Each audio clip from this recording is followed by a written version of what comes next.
Jadi di sini pernah tidur Pak Karno, dan kemudian Ibu Bu Fatmawati dan Guntur yang waktu itu masih bayi ya? masih bayi 8 kecil. bulan. Kita akan ke tempat asli lokasi dari rumah ini ya Pak ya. Jadi ternyata bahwa tempat ini sebenarnya bukan tempat aslinya, begitu ya Pak Yanto ya? Ya. Nah lokasi itu tuh, saya ngasih dulu. Itu kan pun ya ada rumput. Nah saya di situ.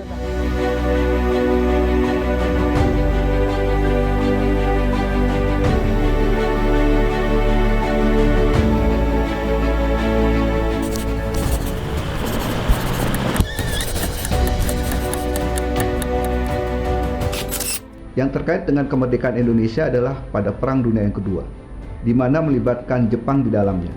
Serangan bom atom yang dilancarkan oleh Amerika pada 6 Agustus 1945 di Hiroshima, Gyokun Hoso atau Saran Langit Kekaisaran, di mana secara resmi Jepang menyerah kepada sekutu pada Perang Dunia Kedua. Rumah ini adalah rumah yang dimiliki oleh seorang petani keturunan Tionghoa yang bernama Jio Kiseong. Sangat beruntung karena bisa bertemu dengan keturunan beliau langsung yang merupakan cucu ya Pak ya? Cucu ya? Cucu dari Jio Kiseong. Bisa mungkin diantar nih, kan ada tempat tidur segala macam ya? Mungkin kita akan silakan. Ayo Pak, silakan. Sahabat Story kita jelajahi ruangan ini. Ya, silakan. Ayo ini kamar Pak Hatta, silakan. Ya, kita masuk ke kamar Pak Hatta dulu ya. Ini kamar Pak Hatta, karena dia orangnya satu orang, jadi kecil itu ranjangnya. Ranjangnya ini ya? Iya. Oke. Ini Pak, kasurnya, bantalnya Nah, masih ini asli? kita udah ganti. Oh, udah ganti. Udah diganti. Sekarang kapuk kan udah setahun, puluhan tahun udah kapuk. Nah, kalau ini ini ranjangnya aja masih asli. Asli? Asli. Oh, berarti udah berapa puluh tahun ini ya? Udah 103 tahun, Pak. 103 tahun? Iya. Iya. Kalau ini udah 103 tahun sama. Ini semuanya asli ya kalau asli ya, papan. Itu aja sih, ranjang aja. Kalau ukuran kamarnya juga memang sebesar ini, sebesar ini ya. Cuman biliknya udah diganti karena bocoran tempoh hari. Ini juga atapnya ini juga ganti. Kalau yang asli yang tengah aja. Oh, yang tengah. Kalau ini sudah ganti ya. Karena bocoran waktu itu, Pak. Iya. Oke, baik. Jadi ini pemirsa Story Tours, ini dulu kamarnya Bung Hatta. Ya, kamarnya Bung Hatta. Nah, tadi berdasar keterangan dari beliau bahwa Pak Yanto ya. Pak Yanto ini bahwa tempat tidurnya ini masih asli dan usianya 103 tahun. Wah, luar biasa ya. Bisa lebih, Pak. Bisa lebih bahkan ya. Ya, soalnya waktu itu kita bikin 1920, kita udah punya ranjang dong. Oh iya, betul. Ranjang kita ada 4. Nah, cuman yang dipakai oleh Bapak pada waktu itu, dibawa ke Museum Siliwangi. Oh. Karena waktu itu kita di provinsi di sini belum kabupaten, Pak Solihin GP minta karena kejadian di Jawa Barat mesti ada di Jawa Barat. Oh, iya. Jadi bawa ke sana. Tempat tidur, meja segi 4, kursi dan kursi ya 4 biji ya. Terus tempat minum sama mangkoknya sama tikar. Karena ada bapak-bapak ada yang nggak kebagian ini tempat tidur. Tempat tidurnya. Tidurnya di tikar itu. Iya, dia kan kita luas. Berarti ini bukannya asli dong Pak ini? Asli, Pak. Asli ya? Asli, oke. Yang dibawa ke sana, yang ke Bandung itu? Sama asli, sama Pak. Juga ya? Cuma itu yang ditiduri oleh Bapak. Oh. Kalau sekarang ini kan kita punya 4 kan, jadi itu kosong kita. Karena sama bentuknya, oke ya. Tapi sama itunya sih bentuknya. Di ruangan ini mana lagi Pak yang asli? Yang itu. Pak, kalau lemari ini udah asli lagi? Asli. Asli tahun lama juga? Sama. Ya, baik. Sahabat Story Tour ini juga ternyata selain tadi kamar tempat tidur, ini juga ada lemari yang asli. Ini juga asli semua ini ya? Asli, Pak. Nah, cuma dicat aja nih, dicat hijau. Cat hijau ya. Aslinya dulu hijau juga atau? Enggak ya? Ada kebiru-biruan gitu. Biru-biru. Baik. Ada dulu kapus sirih lah, kadang kebanyakan kalau tembok kapus sirih. Dari kamar Bung Hatta ini kita menuju ke kamarnya Bung Karno. Baik, sahabat Story Tours, kita sekarang memasuki ke kamarnya Bung Karno ya, dulu Pak Karno. Ini kamarnya ukurannya seperti ini ya? Ya. Sempit juga Pak. Kecil ya. Nah kalau ini lemarinya juga asli? Asli, cuma Asli. kacanya gue ganti. Kacanya dan ganti, Iya. tapi lemarinya bentuknya Iya, seperti ini. asli. Mejanya juga ini kali Pak? Asli. Nah, Asli ini juga? ada semua ada 6 nih, cuman habis patah-patah. Ya, Kacanya ya, ya, asli udah 103 tahun. Tempat duduknya juga asli ya? Iya. Waduh, coba saya merasakan duduknya juga Pak. Boleh silakan. Waduh, nyaman juga ini. Nyaman juga. Nyaman juga untuk duduk. Ini juga dulunya untuk ini, untuk nulis juga Pak Karno. Itu di meja aja, nggak nulisnya dibawa ke sana udah. Pak Karno konsep di sini. Ya mungkin. Ini kursinya tadi saya coba duduk tuh di sini. Lumayan cukup enak juga. Di sini pemirsa Story Tours. Jadi di sini pernah tidur Pak Karno, Dan kemudian Bu Fatmawati dan Guntur yang Masih waktu itu bayi. masih bayi ya. Masih bayi 8 kecil. bulan. Ya, jadi di sinilah tidurnya beliau ketika sempat menginap 1 malam. kalau Satu nggak malam, salah betul. Ya, Pak, ya. Baik. Kalau ini Pak, kalau ini apa waktu menjahit Bendera merah itu putih? nggak di sini. Oh, nggak Bukan. di sini. Itu Iya. Ibu Fatmawati. Tapi secara historis sebenarnya penjahitan Merah bendera putih, Purwokerto itu tidak di sini ya. Tidak di sini. Merah putih tidak di sini ya. Karena ada juga yang menganggap wah itu Bu Fatmawati jahitnya di sini. Nggak, bukan. Enggak ya, bukan ya. Ini Pak pernah nggak cerita kakek dulu kenapa kok rumah ini yang dipilih jadi tempat? Kalau menurut saya ya, tapi kalau kakek sih nggak bilang. Karena si orang petanya juga Pak Masri juga nunjuk bawa ke aja. Satu, rumahnya aman. Kedua, rumahnya besar. Jadi Aman dan besar. ya, kalau anggota itu peta itu 8 orang, jadi kamar 2 kan cukup 4. Tapi kan karena itu ada dipakai yang 2 ini dipakai oleh Bapak dan Pak Hatta, ya yang dia cuma 2 kan. Jadi yang lain kan bisa pakai tikar. Nah, yang menariknya lagi nih, kan Bapak kakek itu Tionghoa ya? Ya. Tionghoa gitu. Berarti waktu itu kakek itu sudah punya nasionalisme banget gitu ya? Ya, untuk waktu itu mendukung udah 65 kemerdekaan itu. Pak, udah umur 65 tahun. Oh, udah 65 tahun waktu Nah, itu. kita kan kalau orang Cina, kalau menjelang Agustus tuh kalau nggak salah sama bulan Cina, bulan 7, bulan Citgue. Nah, bulan Citgue itu kebanyakan orang selalu ada upacara, yang mana orang-orang yang sudah meninggal, jadi kita disembayangkan, disedekahkan gitu Menurut kan. kepercayaan Konghucu ya? Oh itu ya. Jadi kalau kita nggak mampu, nanti dia ke wihara atau ke Tepekong gitu kan. Tepekong. Terus kaitannya dengan menerima Pak Karno, Bung Hatta ke sini? Ya memang itu mungkin dia anggap satu sepi, kedua ya memang dia bilang boleh pinjam rumahnya, ya dia merasa ada izin dong. Ya kan? Tapi itu yang luar biasanya gini, dulu kakek itu Pak Jauh Kisiong. Kyo itu langsung sigap ya menerima Pak Karno. Mungkin kan beliau juga udah kenal, siapa yang nggak kenal Soekarno waktu itu ya. Tapi atau mungkin kakek waktu itu juga nggak paham juga bahwa di sini akan direncanakan proklamasi. Nggak paham, cuma gitu ya. kita sebagai warga negara ya dia menumpang ya dikasih. Jadi makanya kakek apapun yang itu kan dulu kan juga orang ini minta ini, wah silakan.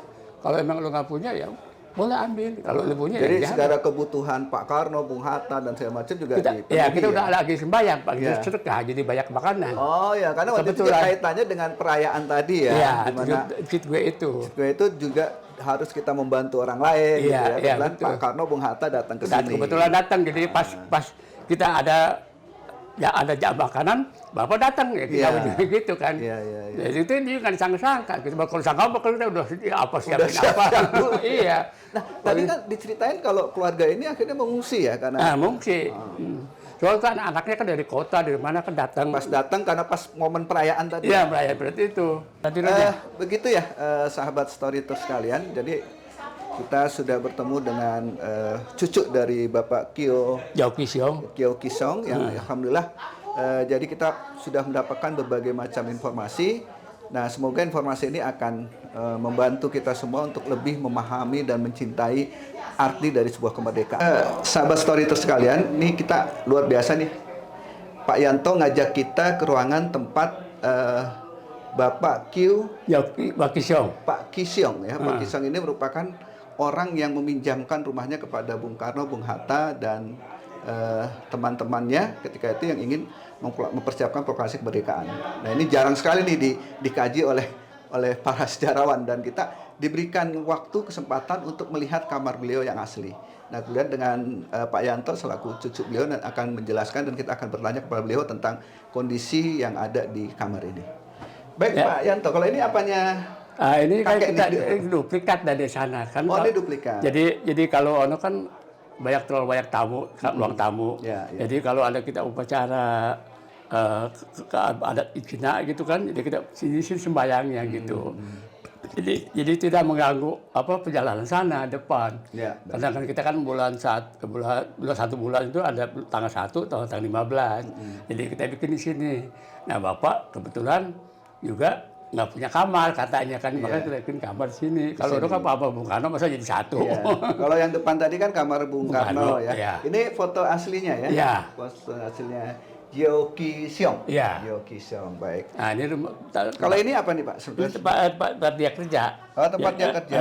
Dulu kan nggak ada kunci-kunci lah ya, biasa aja. Ini apa nih? Ya, tempat itu dia biasa. Ini kayaknya zaman kuno banget ini ya? Ya, zaman kuno nih.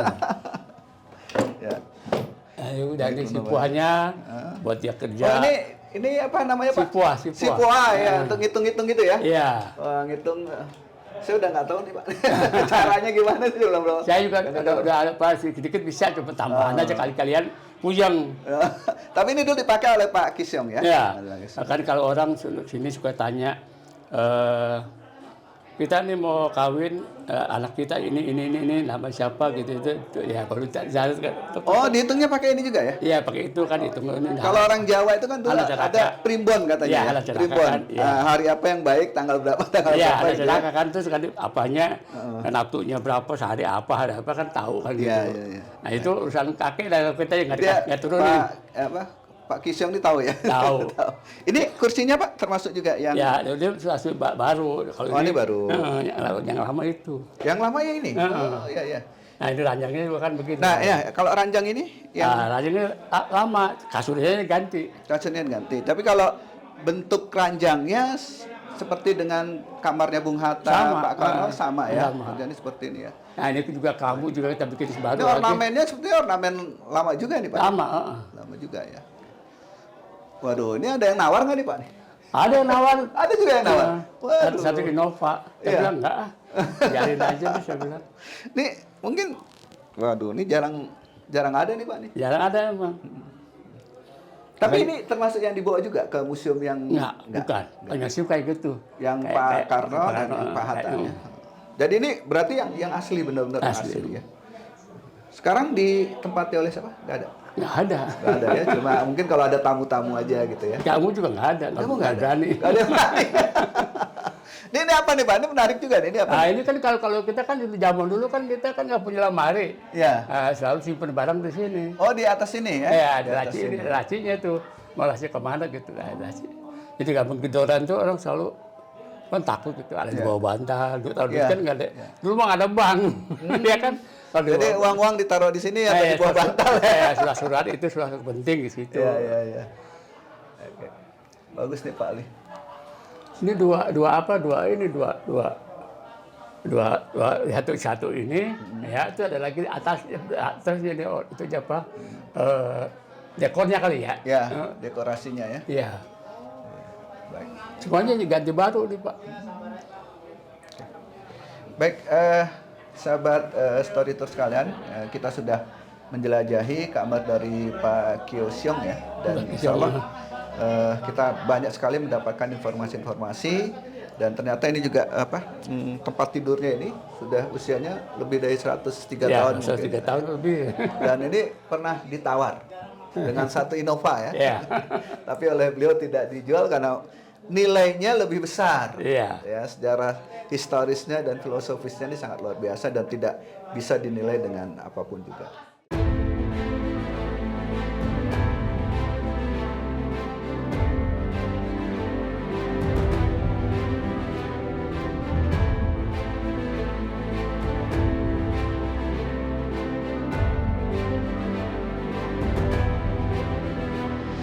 Sahabat Story Tours, berikutnya kita akan ke tempat asli lokasi dari rumah ini ya Pak ya. Jadi ternyata bahwa tempat ini sebenarnya bukan tempat aslinya, begitu ya Pak Yanto ya. Jadi karena di sana banjir dan sekarang sudah menjadi Citarum ya, Sungai Citarum. Dulunya itu rumah lokasi aslinya dengan Sungai Citarum itu berjarak sekitar 10 meter. Nah kemudian karena belum dibangun bendungan, maka sering terjadi banjir. Lalu dipindahkan ke tempat sini. Prediksi sama pengairan suruh pindah. Gitu. Dipindahkan di sini. Nah, kalau ininya semuanya masih asli ya. Baik. Digotong ini. Digotong. Arahnya kemana Pak dari sini kira-kira? Ke barat ya. Ke barat ya, ke sana. Di barat itu naik gili-gili. Ujung gang ini aja.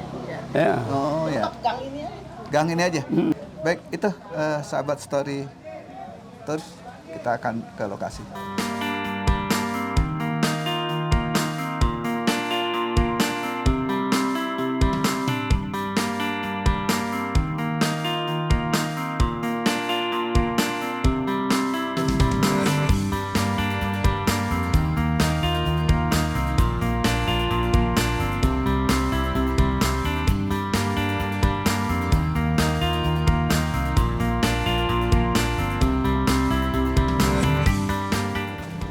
Jadi sahabat story tour sekalian, kita menaiki tempat di mana lokasi dari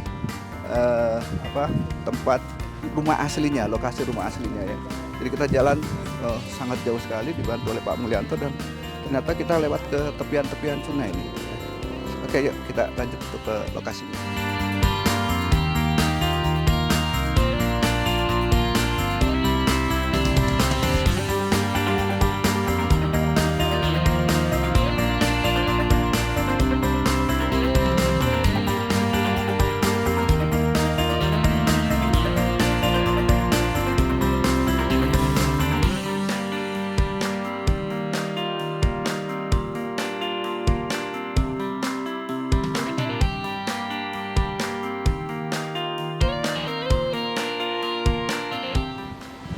Nah lokasi itu tuh, saya ngasih dulu. Itu kan pun ya rumput. Nah saya di situ lah.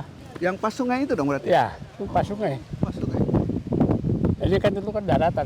Ini dulu daratan. Ya. Terus rumahnya itu pas yang di Sungai. sekarang aliran sungai itu ya? Iya. Ya kan mau susu. Iya. Ya. Ini tahun berapa nih Pak di 57. 57. Saya pindah. 57. Nah dia kan, ya kan radiasinya jauh banget kan. Di sini lo tegil-gilinya ono. Jauh ono kan. Iya. Gili-gili ya. Iya. Tanggul kita udah 3 kali. Ini sekali juga belum. Baik. Makanya itu jembatan tuh. Di Padang Kasih. Lalu kan nggak ada jembatan. Dulu nggak ada jembatan ya? Iya, kita udah bikin jembatan Kasih. Ya, sahabat story tour sekalian, jadi kita ini diajak ke tempat lokasi dulu rumah dari pengasingan Bung Karno, Bung Hatta dan Ibu Fatmawati ya. Nah ternyata tempat ini sekarang sudah menjadi Sungai Citarum. Tadi tunjukkan oleh Pak Mulyanto bahwa posisinya itu kurang lebih ada di sana. Di sana tempat posisi, ya tempat sudah menjadi aliran sungai, ya, jadi aliran sungai. Nah, karena ini dibangun untuk karena Kota Kerawang ini kota yang selalu mengalami banjir ketika belum ada bendungan Jatiluhur, maka ketika pelebaran ini termasuk rumah itu terkena. Nah, jadi kalau posisinya aslinya itu ada di sungai tersebut. Nah, lalu untuk menyelamatkan situs sejarahnya, maka bodi rumahnya, tempat rumahnya itu dipindahkan ke lokasi yang sekarang tadi kita melakukan kegiatan wawancara dengan Pak Mulyanto tadi.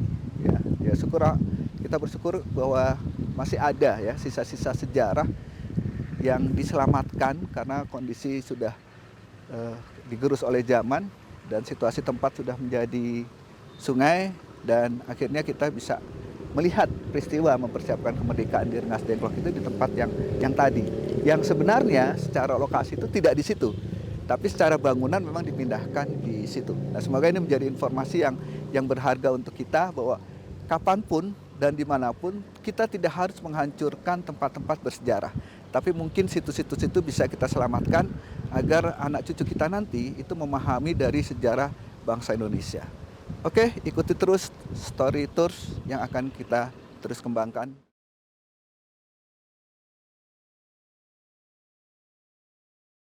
Sahabat Story Tour sekalian, kita sudah ada di depan pintu gerbang dari Monumen Kebulatan TK Rengas Dengklok.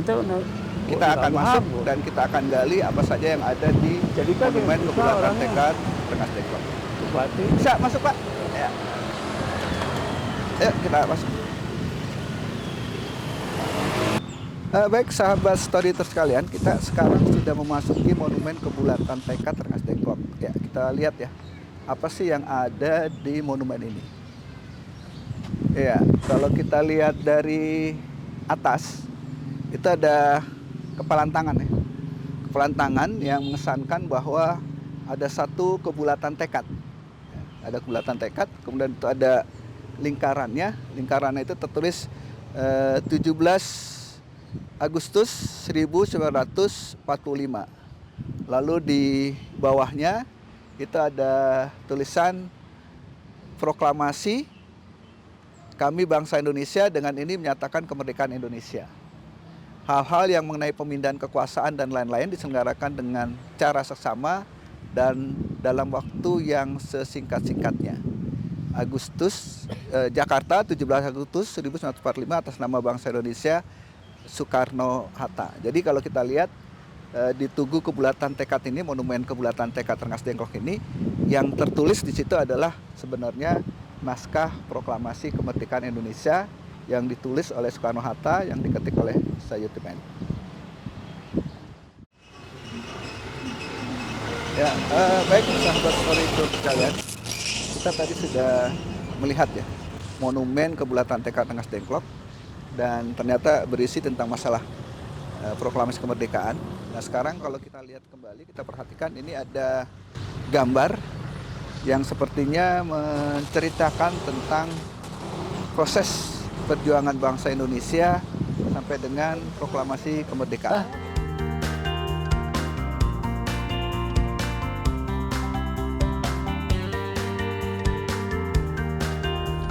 Jas merah, jangan sekali-kali melupakan sejarah.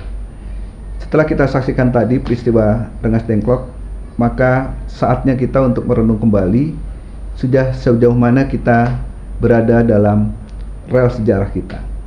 Hanya orang yang mengerti tentang sejarah, mereka akan bisa menempatkan jiwa dan raga mereka kepada kecintaan mereka terhadap bangsa dan negara. Dan dengan demikian, kita akan bisa menempatkan diri kita sebagai pejuang-pejuang pahlawan yang akan mengantarkan bangsa Indonesia menuju masyarakat adil dan makmur. Sahabat Story Tour, demikian episode kali ini. Ikuti terus Story Tours, kita ungkap peristiwa dan makna di setiap perjalanan.